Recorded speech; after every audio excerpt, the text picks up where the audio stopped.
Casey is a wild-caught cockatoo. Wild-caught means he was caught as a young bird in Australia. Okay. The thing with wild-caught birds and domesticated raised birds is, one, 9 times out of 10 when they raise a bird domestically, they pull it from the parents. And they hand feed it, and they hand tame it, and they hand raise it, and it never learns anything about being a bird because it's not with its mom and dad. A bird that's caught in the wild was raised by parents in the wild, has all the instincts of the wild bird, knows what to do with them, knows how to handle them, whatever. And because of that, they're very aggressive birds in the wild.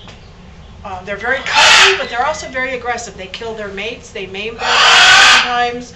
I mean, so even if they have a bond with somebody, you just never know. Casey's problem, if you want to call it a problem, he's probably about 20 years old.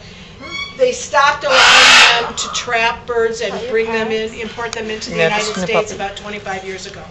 So if they come in with an importation ban, that means that they're at least 25 years old. We don't know how old they were when they were captured, so you're only guessing, but you know they're at least 25. Casey's problem is Casey doesn't know how to be a pet bird. And so even though he talks and even though he'll come up and he'll let you pet them, there's some times when he gets really aggressive and he can really hurt you.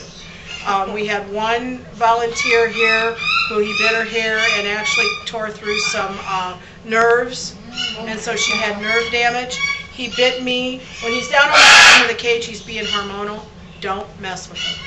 He was down on the bottom of the cage. He came up to me. I was petting him on the beak. He actually happened to grab me. The beak went into the middle of my nail. And normally what you do is when a bird bites you, you push into the bird, just like a dog. Get out of here, you know. I couldn't do that because it was between, the bars were open. So all I could do is pull, and we ripped the nail right in half. We also had Laura, who used to take him out all the time, and you know, with the thing, and she got bit. So even though he bit her yesterday, yeah, even though he knows her, you just never know. And if he gets by Alex, Alex is a female. I'm almost positive. They're in love with each other. They cannot even be next to each other in the cage. He will be super aggressive. He will be super aggressive. That's why I bit Laura yesterday. Because he's protecting Alex. That's why they're way over here.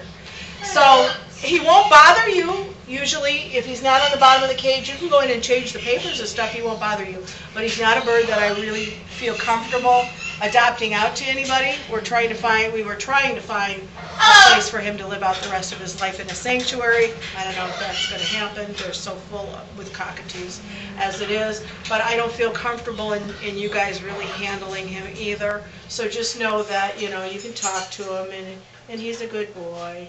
And I can pet him like this because he's up here. But when he's on the bottom and they're doing that is an aggressive type thing when they're hissing.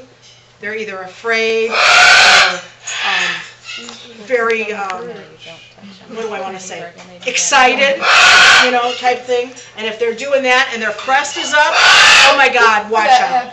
You know, the crest comes up when they're excited. Can be good excited or bad excited, but if they're hissing at the same time, just walk away, walk away. But other than that, Casey's a good boy. If you go to pick him up, he bites. He doesn't know how much pressure is too much pressure. This